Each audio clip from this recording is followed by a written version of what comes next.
அனைவருக்கும் வணக்கம். தொடர்ந்து ஆதரவளித்த ஒரு அனைத்து அன்புள்ளங்களுக்கும் மிக்க நன்றி. பாஜகனுடைய தமிழக தலைவரா நயினார் நாகேந்திரன் தேர்ந்தெடுக்கப்பட்டாரு. அவருக்கு எடப்பாடி பழனிசாமி வாழ்த்து சொல்றார். உங்களுடைய பணி சிறக்க வாழ்த்துக்கள் அப்படின்னு சொல்றார். இங்கே பெரும்பாலும் அவருடைய வலைதளங்கள்ல போய் எக்ஸ் வலைதளங்களை போய் பார்த்தோம்னா எடப்பாடி பழனிசாமி காரி காரி துப்புறாங்க. எல்லாருமே அண்ணாமலையினுடைய ஆதரவாளர்களா இருக்காங்க. இப்ப தமிழ்நாட்டுல பிஜேபி இருக்காங்கிறதே கேள்வியா போச்சு. எல்லாமே அண்ணாமலையினுடைய ஆதரவாளராக தான் இருக்கிறாங்க. இன்னைக்கு இருக்கக்கூடிய சூழ்நிலையில இளைஞர்கள் பிஜேபி இருக்கிறாங்க அப்படின்னா அண்ணாமலையினுடைய அரசியல பார்த்தா இருக்காங்களே தவிர பிஜேபிக்காக அரசியல்ல இல்லை. அதுல அண்ணாமலை வெளியில வந்த உடனே எடப்பாடி பழனிசாமிய விமர்சனம் பண்ண ஆரம்பிச்சிட்டாங்க.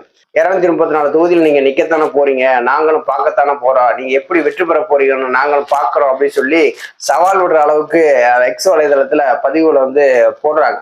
எடப்பாடி பழனிசாமி சார்ந்தவங்க அதுல என்ன பதிவு போடுறாங்க அப்படின்னா, எங்க எடப்பாடி பழனிசாமியுடைய ஆளுமையை பாத்தீங்களா, அண்ணாமலையை தூக்கிட்டு அந்த இடத்துல நைனா நாங்க கொண்டாந்து வச்சு நாங்க ஒரு கூட்டணி அமைச்சோம்ல அப்படின்னு சொல்றாங்க. திரும்ப அண்ணாமலையுடைய ஆதரவாளர்களும் சொல்றாங்க அப்படின்னா, நீ அண்ணாமலையை தூக்கிட்டு நயினார் நாகேந்திரன் வச்சதுனால, நீங்க பிஜேபியோட கூட்டணி வச்சதுனால உங்களுக்கு நாங்க ஓட்டு போட்டுருவோமா, இந்த வட்டம் நீங்க எத்தனை தொகுதியில ஜெயிக்கிறீங்கன்னு பார்ப்போம். அதிமுகவில் இருக்கிறவனே உங்களுக்கு ஓட்டு போட மாட்டான், பிஜேபியில் இருக்கிறவனும் உங்களுக்கு ஓட்டு போட மாட்டான், அப்புறம் எப்படிங்க நீங்க ஜெயிப்பீங்க அப்படின்னு சொல்லி அண்ணாமலையுடைய ஆதரவாளர்கள் பதிவுகளை போடுறாங்க. மாறி மாறி எக்ஸ் வலைதளத்துல அண்ணாமலை வெர்சஸ் எடப்பாடி பழனிசாமி அப்படிங்கிற சண்டை தான் ரொம்ப ஓடிக்கிட்டு இருக்கு. ஆனா கடைசியில எடப்பாடி பழனிசாமி ஒரு தற்குறி அரசியல்வாதி அப்படிங்கிறத ப்ரூவ் பண்ணிட்டாரு அப்படின்னு சொல்லிட்டு ஒரு பக்கம் அண்ணாமலையுடைய ஆதரவாளர்கள் பதிவுகளை போட்டுட்டு இருந்தாலும், இன்னொரு பக்கம் எடப்பாடி பழனிசாமியினுடைய தேர்தல் வியூகம் இந்த முறை 2026 தனிச்சு நாங்க ஆட்சி அமைப்போம் அப்படின்னு சொல்றாங்க. அதற்கு எதிர அண்ணாமலை ஆதரவாளர்கள் கேட்கிறாங்க, எப்படிங்க நீங்க தனிச்சு ஆட்சி அமைப்பீங்க அப்படின்னு கேட்கிறாங்க. அதற்கு எடப்பாடி பழனிசாமி ஆட்கள் சொல்றாங்க, நாங்க அம்மாவனுடைய ஆட்சியை கொண்டு வருவோம், நாங்க எடப்பாடி பழனிசாமியினுடைய சாதனையில இங்க சொல்லுவோம் அப்படின்னு அவங்க சொல்றாங்க. அண்ணாமலையினுடைய ஆதரவாளர்கள் என்ன சொல்றாங்க, என்ன நீங்க சாதனைகளை சொல்லுங்க, அதை முதல்ல சொல்லுங்க. அதிமுகவுக்கு துரோகம் பண்ண சொல்லுவீங்களா, சசிகலாவுக்கு துரோகம் பண்ண சொல்லுவீங்களா, டிடி தினகரனுக்கு துரோகம் பண்ண சொல்லுவீங்களா, இதே பிஜேபிக்கு துரோகம் பண்ண சொல்லுவீங்களா, ஐயா ஓபிஎஸ் அவர்களுக்கு துரோகம் பண்ற சொல்லுவீங்களா, மொத்தத்துல கட்சியினுடைய தொண்டர்களுக்கே துரோகம் பண்ண ஒரு எடப்பாடி பழனிசாமி இந்த சாதனையெல்லாம் சொல்லி நீங்க ஓட்டு கேளுங்க, உங்களுக்கு நிறைய ஓட்டு கிடைக்கும், நீங்க முதலமைச்சர் ஆயிடலாம் அப்படின்னு சொல்லி இவங்க ஒரு பக்கம் பதிவுல போடுறாங்க. அதுல எடப்பாடி பழனிசாமி ஆதரவாளர்கள் முக்கியமா என்ன சொல்றாங்க அப்படின்னா, நாங்க கட்சியை கட்டுக்கோப்பா வச்சுக்கிட்டோம், எங்களை மீறி கட்சி இல்லை, எங்க எடப்பாடி மீறி எந்த கட்சியுமே கிடையாது, போறவங்க போகணும், அவங்கள பத்தி கவலையே இல்லை, நாங்க தான் கட்சி, எங்கிட்ட தான் கட்சி கொடி சின்னம் எல்லாம் இருக்கு அப்படின்னு சொல்லி அவங்க ஒரு பதிவு போடுறாங்க. அதுக்கு அண்ணாமலையினுடைய ஆதரவாளர்கள் என்ன போடுறாங்க, கட்சி கொடி சின்னம் எல்லாமே இருந்து ஏங்க 2 தேர்தலில் புறமுது காட்டு ஓடியாந்தீங்க, ஏன் பாராளுமன்ற தேர்தலில் தொத்தீங்க, ஏன் உங்க தலைமையில சந்திச்ச தேர்தல் எல்லாமே மிக படுமோசமான ஒரு தோல்வி சந்திக்க நேரிட்டதே, இது என்ன அப்படின்னு சொல்லி கேட்கும்போது எடப்பாடி பழனிசாமியுடைய ஆதரவாளர்கிட்ட எந்த பதிலுமே கிடைக்கல.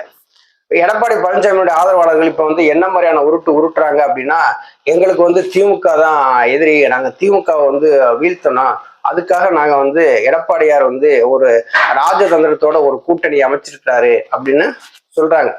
அதுக்கு அண்ணாமலையுடைய ஆதரவாளர்கள் சொல்றாங்க, எப்படிங்க நீங்க திமுகவை எதிர்க்க முடியும், நீங்க திமுகவை எதிர்த்தீங்கன்னா உங்க மேல வழக்கு போட்டுருவாங்களே, 4800 ரூபாய் டெண்டர் முறையீடு வழக்கு இருக்கு, இது மருத்துவக் கல்லூரி கட்டினதுல வழக்கு இருக்குது, நிலக்கரி ஊழல்ல வழக்கு இருக்குது, எடப்பாடி பழனிசாமி சம்பந்தப்பட்ட எல்லாரு மேலுமே லஞ்ச ஒழிப்புத்துறையை எல்லாமே வழக்கு எல்லாம் பதிவு பண்ணிக்கிறாங்க, இதுல இருந்து தப்பிக்கிறதா இருந்தா நீங்க எப்படிங்க திமுகவை வீழ்த்த முடியும் அப்படிங்க.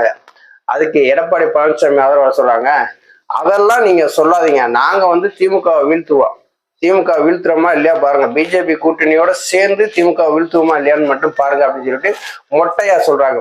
அதுக்கு அண்ணாமலை ஆதரவாளர்கள் சொல்றாங்க, நீங்க ஆட்சிக்கு வரணும்னு சொல்லிட்டு எந்த காலத்திலையும் கனவு வாங்காதீங்க, அண்ணாமலையதான் எதிர்த்து பேசுறாருன்னு சொல்லிவிட்டு நீங்க கூட்டணியிலிருந்து விலகி வந்தாங்க, அதே அண்ணாமலையை வச்சுதான் இன்னைக்கு இளைஞர்கள் அரசியலுக்குள்ள வந்தாங்க. பிஜேபிக்குன்னு இப்ப இன்னைக்கு தமிழ்நாட்டுல வளர்ந்துருக்கு அப்படின்னா, இளைஞர்கள் கட்சிக்குள்ள இணைஞ்சிருக்காங்க அப்படின்னா அது அண்ணாமலையை வச்சுதான் இளைஞர்கள் உள்ள வந்தாங்க.